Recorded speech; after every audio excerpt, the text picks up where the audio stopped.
अॼु असां सीपारे 3 सूरह आल इमरान जे चौथे रुकू जो तर्जुमो ॿुधंदासीं। बिस्मिल्लाहिर्रहमानिर्रहीम।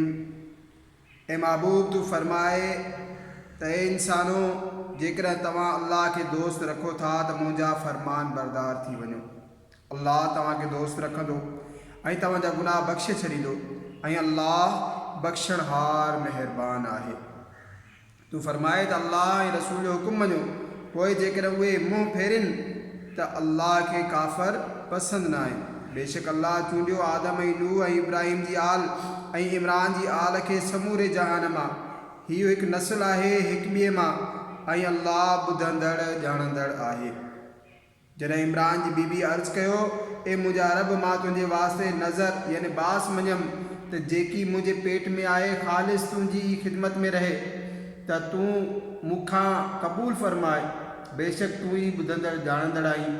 पोइ जॾहिं उनखे ॼणियाई चयईं, ए मुंहिंजा रब, हीअ त मां धीउ ॼणी ऐं अल्लाह खे ख़ूब मालूम आहे जेकी उन्हीअ ॼणियो ऐं उहो पुट जो उन घुरियो उन छोकिरी वांगुरु न आहे ऐं मां उनजो नालो मरियम रखियो ऐं मां उनखे ऐं उनजे औलाद खे तुंहिंजी पनाह में ॾियां थी तड़ियल शैतान खां।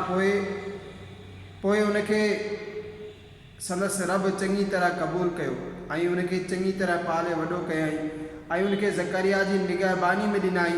जॾहिं ज़करिया उन वटि उनजी निमाज़ पढ़ण जी जाइ ते वेंदो हो त उन वटि नओं रिज़्क़ ॾिसंदो हो। चयईं, ए मरियम, हीअ तो वटि किथां आयो? चवणु लॻी, हीअ अल्लाह जी तरफ़ां आहे। बेशक अल्लाह जंहिंखे घुरे बेहिसाब ॾिए। उते ज़करिया पंहिंजे रब खे सॼो अर्ज़ु कयईं, ए मुंहिंजा रब, मूंखे पाण वटां सुठी औलाद ॾे। बेशक तूं ई आहीं दुआ ॿुधंदड़। त मलाइकनि उनखे आवाज़ ॾिनो हिन हाल में जो उहो पंहिंजी नमाज़ जी जाइ ते बीठो नमाज़ पढ़ी रहियो हो। बेशक अल्लाह तव्हांखे ख़ुशख़बरी ॾिए थो यहया जी, जो अल्लाह जी तरफ़ां हिकु कलमे जी तस्दीक कंदो ऐं सरदार ऐं हमेशह जे वास्ते औरतुनि खां बचंदड़ ऐं नबी असांजे ख़ासनि मां आहे।